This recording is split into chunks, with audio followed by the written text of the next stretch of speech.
ఒక సామాన్యుడు కేంద్ర మంత్రి స్థాయికి ఎదగాలంటే అన్ని పార్టీల్లో సాధ్యం కాదు. కమ్యూనిస్టు పార్టీలో లేదంటే అంతో ఇంతో నిజాయితీగా ఉంటే బీజేపీలోనే సాధ్యమవుతుంది.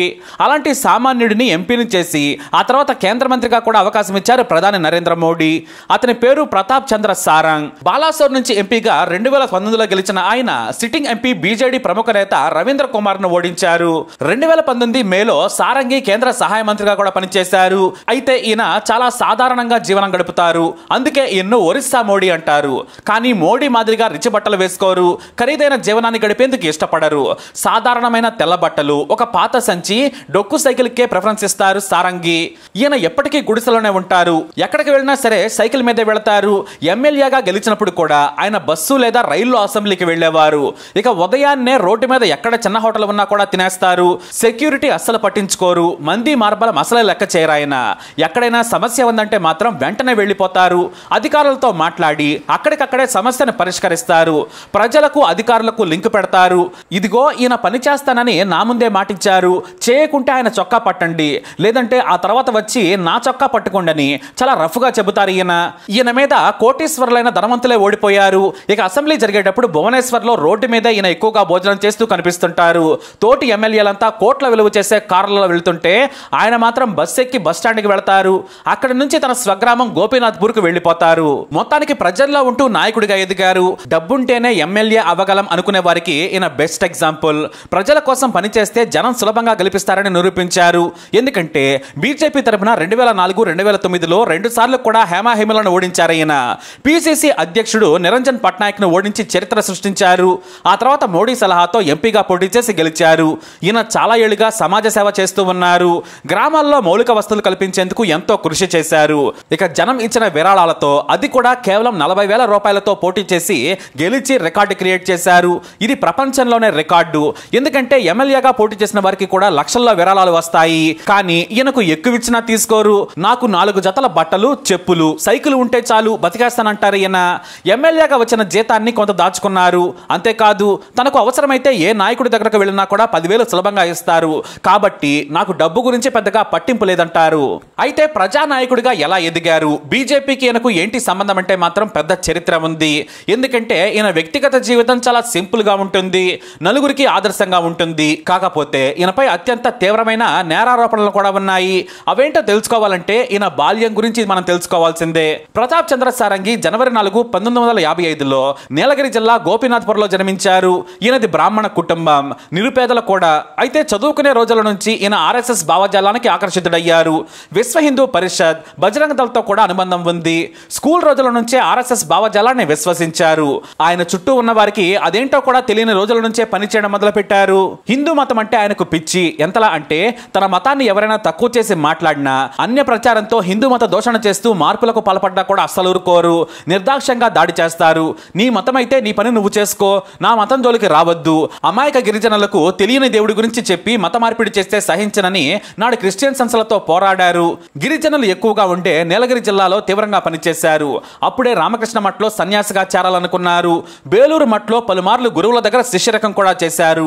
అయితే పూర్తి స్థాయి సన్యాసిగా మారేందుకు, తనకు ఇష్టమైన గురువును కలిసేందుకు పశ్చిమ బెంగాల్లోని హౌరాకు వచ్చారు. ఆశ్రమంలోనే కషాయ బట్టలు కట్టుకొని దాదాపు 1 రోజులు ఇతర సన్యాసులతో కలిసి ఉండడం మొదలుపెట్టారు. సంస్కృత శ్లోకాల నుంచి రామాయణం, మహాభారతం ఇతిహాసాలను కూడా నేర్చుకున్నారు. పుట్టుకతో ఆయన బ్రాహ్మణ కుటుంబంలో పెరగడంతో అవి స్వతహాగానే అబ్బాయి. అయితే గురువు గారి చేతుల మీదుగా సన్యాసం తీసుకోవాలనుకుని ఆశ్రమంలోనే ఒంటరిగా ఉన్న తన గురువు దగ్గరకు వెళ్లారు ఆయన. మీ శిష్యరకంలో నా జీవితాంతం సన్యాసిగా బ్రతకాలనుకుంటున్నాను. నాకు ఈ మనుషులుగా ఆచరించే, అనుభవించే శారీరక ధనసుఖాలపై ఇష్టం లేదని చెప్పారు. అప్పుడు ఆ గురువు ఏం చదివావని అడిగారు. నేను ఫకీర్ మోహన్ డిగ్రీ కాలేజీలో BA చదివాను. ఆర్ఎస్ఎస్, విశ్వ హిందూ పరిషత్, బజరంగ దళ్ సేవా కార్యక్రమాల్లో పాల్గొంటున్నానని చెప్పారు. ఆ తర్వాత ప్రశ్నలు అడుగుతుంటే బయోడేటా ఫామ్ ను గురువు చేతిలో పెట్టేశారు. అయితే తండ్రి స్థానంలో లేట్ అని రాసి ఉంది. అప్పుడే మరి అమ్మ ఎక్కడున్నారంటే నా దగ్గరే ఉంది, ఇతర సోదరులు సోదరి ఉన్నారు, వారు చూసుకుంటారు అని చెప్పారు ఆయన. ఏం చేస్తారంటే ఆలయంలో చిన్న చిన్న పనులు చేస్తూ డబ్బు సంపాదిస్తుంటారని చెప్పారు. అప్పుడు గురువు, నువ్వు సన్యాసం తీసుకోవద్దు, అమ్మ దగ్గరికి వెళ్ళు, అమ్మకు సేవ చేసే భాగ్యం నీకు దక్కింది, నువ్వు సన్యాసిగా ఉండాలని వచ్చావు. సన్యాసి అంటే కేవలం బట్టలు వేసుకున్నంత మాత్రాన కాలేరు, నిష్టగా ఉండాలి. అందుకు అమ్మ దగ్గర ఉండైనా నువ్వు సన్యాసిగా బ్రతకొచ్చు కదా.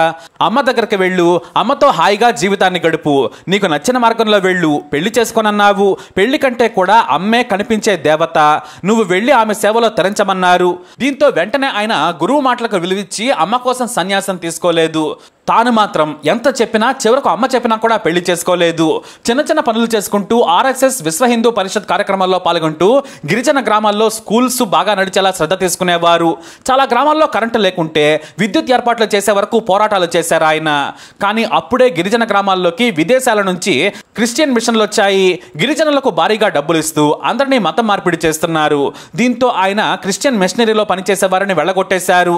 గ్రామం గ్రామం తిరుగుతూ దేవుడు విదేశాల నుంచి రావాలి, మనకు దేవుడున్నాడు, మీ గిరిజన దేవుడిని మించిన దేవుడా ఆ ఫారెన్ గాడ్? కానే కాదు. మీరు వారి మాటలకు డబ్బులకు ఆశపడి మతం మారొద్దు. మతం మారిన పుట్టినప్పటి నుంచి వచ్చిన మన మతానికి ఏదీ సరికాదని చైతన్యవంతులను చేసేవారు. చదువు లేకపోవడం వల్ల గిరిజనులు అమాయకంగా మతం మారుతున్నారని ఆవేదన చెందారు ఆయన. చాలా వరకు బజరంగ దళ్ యువకులతో కలిసి మత మార్పిడి చేసే క్రిస్టియన్ సంఘాలను వెళ్ళగొట్టేశారు. అవసరమైతే దాడి కూడా చేశారు. అయితే హిందూ సంఘాలకు చెందిన కొందరు ఆస్ట్రేలియన్ మిషనరీ గ్రహం స్టెయిన్ పై దారుణంగా దాడి చేసి హత్య చేశారు. అతని ఇద్దరు పిల్లలను కూడా 1999లో చంపారు హిందూ సంఘ కార్యకర్తలు. ఇది ఆ రోజుల్లో ప్రపంచవ్యాప్తంగా సంచలనం సృష్టించింది. ఈ ఘటనలో సారంగి కూడా ఉన్నట్టు ఆరోపణలు వచ్చాయి. కానీ ఆయన పేరు ఈ కేసులో రాలేదు. చాలా ఏళ్ల పాటు సాగిన ఈ కేసులో విచారణ జరగగా దారాసింగ్ అనే వ్యక్తితో పాటు మరో 12 మందికి ఒరిస్సా హైకోర్టు 2003లో మరణశిక్ష విధించింది. మరో 11 మందికి జీవిత ఖైదు విధించింది న్యాయస్థానం. కానీ ఆ తర్వాత సరైన సాక్ష్యాలు లేవని వీరిని కూడా వదిలేసింది న్యాయస్థానం. ఈ ఘటనలో మీ పాత్ర ఏంటని చాలా మంది జర్నలిస్టులు ఆయన ప్రశ్నించారు. ఆయన దానికి ఓపెన్ గానే సమాధానం చెప్పారు. నేను హత్యలకు వ్యతిరేకం, పోరాటం మాత్రమే చేస్తాను. ఆందోళన చేసి భయపెట్టైనా మత మార్పిడులను అడ్డుకుంటాను. కానీ హత్యలను నేను ఆమోదించను. నాడు గ్రహం స్టెయిన్ కానీ వారి పిల్లల హత్యలను కానీ నేను మొదటి నుంచి ఖండిస్తున్నాను. కానీ విదేశీ క్రిస్టియన్ మిషన్లు దెయ్యం రూపాలు. వారు ఏం చేసైనా ప్రపంచం మొత్తం మత మార్పిడులు చేసి క్రిస్టియానిటీ మాత్రమే ఉండాలనే విధంగా తెగిస్తున్నారు. చివరకు దేశం మొత్తం క్రిస్టియన్లుగా మార్చేందుకు లక్షల కోట్లు ఖర్చు పెట్టి విదేశీయులను తీసుకొచ్చారు. అసలు వారికేం సంబంధం? నా దేశంలో నాకు మతం ఉంది, నాకు జీవన విధానం ఉంది, నీకేం పని ఇక్కడ? నీ మతం పని నీ దగ్గర చూసుకో, ఇది పద్ధతి కాదు, దీన్ని నేను క్షమించనంటూ మొహమాటం లేకుండా చెప్పేశారు ఆయన. అంతేకాదు ఒరిస్సా అసెంబ్లీపై 2002లో హిందూ సంఘాలు దాడి చేసిన ఘటనలో విధ్వంసానికి సంబంధించి సారంగిపై కూడా కేసులున్నాయి.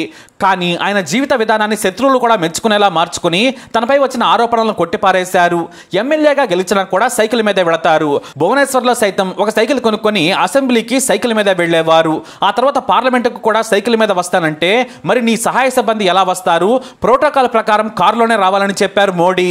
దీంతో ఆయన మంత్రిగా ఉన్న రోజుల్లో కూడా కారులోనే వచ్చారు. కాకపోతే ఢిల్లీ దాటితే మాత్రం మళ్ళీ సైకిలే. దీంతో ఈయనకు ప్రోటోకాల్ కల్పించేందుకు ఒరిస్సా అధికారులకు ముచ్చెమటలు పట్టాయి. అధికారులు కారులో వస్తే మంత్రి మాత్రం గుడిసెలో కూర్చొని ఫైళ్లు తెమ్మనేవారు. ఆ తర్వాత దగ్గరైతే సైకిల్ మీద వెళుతుంటే వెనుకాల కార్లలో వెళ్ళలేక బైకుల మీద వెళ్లేవారు. ఇప్పటికీ కూడా ఆయన అదే జీవనం గడుపుతున్నారు. అందుకే ఒరిస్సాలో ఆయన్ను ఒరిస్సా మోడీ అంటారు. ఆయన ఇంట్లో వండుకుంటారు, లేదంటే సామాన్యులు పేదలు తినే చిన్న చిన్న హోటల్స్లో కూడా తింటూ జీవనం సాగిస్తుంటారు. అందుకే ఆయన జీవన విధానం అవినీతి లేకుండా బతకటం ఈ రోజుల్లో గొప్ప విషయమే. ప్రజలకు సంబంధించిన రూపాయి కూడా ఆయన తీసుకోరు.